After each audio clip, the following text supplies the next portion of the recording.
Olá, continuaremos a nossa aula e falaremos sobre tensão elétrica. Nós vimos na aula anterior que a corrente elétrica é o movimento ordenado e constante de elétrons em um material condutor, mas que para manter esse movimento ordenado e constante é necessária a utilização de uma força ou pressão nos terminais do condutor. Naquela ocasião,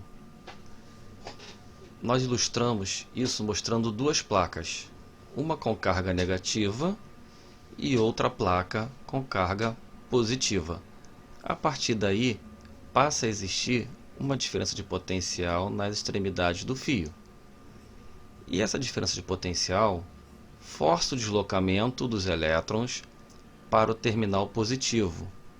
Por isso, é correto afirmar que a corrente elétrica se desloca sempre do polo negativo para o polo positivo. Essa pressão que foi aplicada é o que nós chamamos de tensão elétrica ou diferença de potencial. Então, por definição, podemos dizer que tensão elétrica é a força ou pressão elétrica capaz de deslocar os elétrons de forma ordenada no condutor. E essa tensão elétrica que nós vamos estudar a partir de agora, entendendo a tensão elétrica como pressão. Nós vamos analisar fazendo uma analogia entre o deslocamento de elétrons e o deslocamento da água em um sistema hidráulico. Podemos ver o reservatório A tem uma quantidade maior de água e, consequentemente, esse reservatório vai ter uma maior pressão hidráulica. Se conectarmos nos dois reservatórios, a pressão hidráulica do reservatório A irá empurrar a água para o reservatório B, até que as pressões se igualem. E esse movimento vai cessar. A mesma coisa acontece com o deslocamento das cargas elétricas.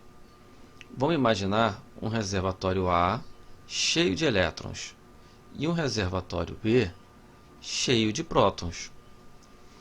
Esses elétrons irão se deslocar pelo condutor até a placa com prótons, até que essas cargas se equilibrassem. Quando houvesse o mesmo potencial nas duas placas, a corrente iria parar de circular. Então, nesse caso, não ia haver mais circulação de corrente elétrica. Por esse motivo é que temos que manter uma fonte constantemente alimentando as extremidades do condutor.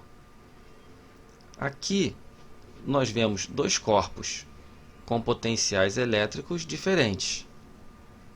Se aplicarmos uma tensão elétrica, nesse caso aqui foi aplicado pela bateria, a tendência é que haja o deslocamento de elétrons para o polo de menor potencial, na tentativa de manter o equilíbrio elétrico.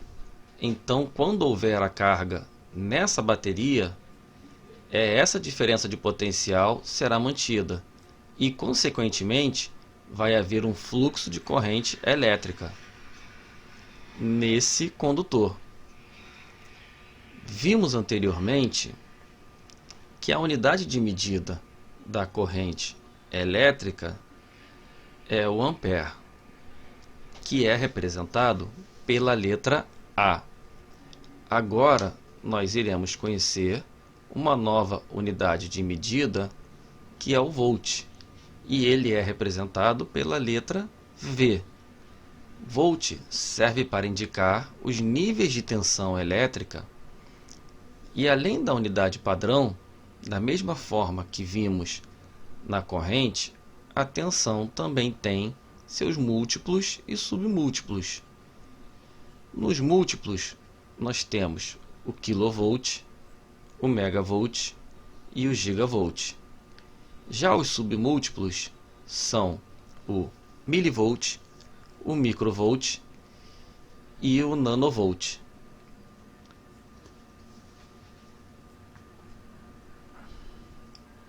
Aqui nós temos algumas unidades já convertidas. E eu não vou entrar nesse mérito para não se alongar. Mas é muito simples.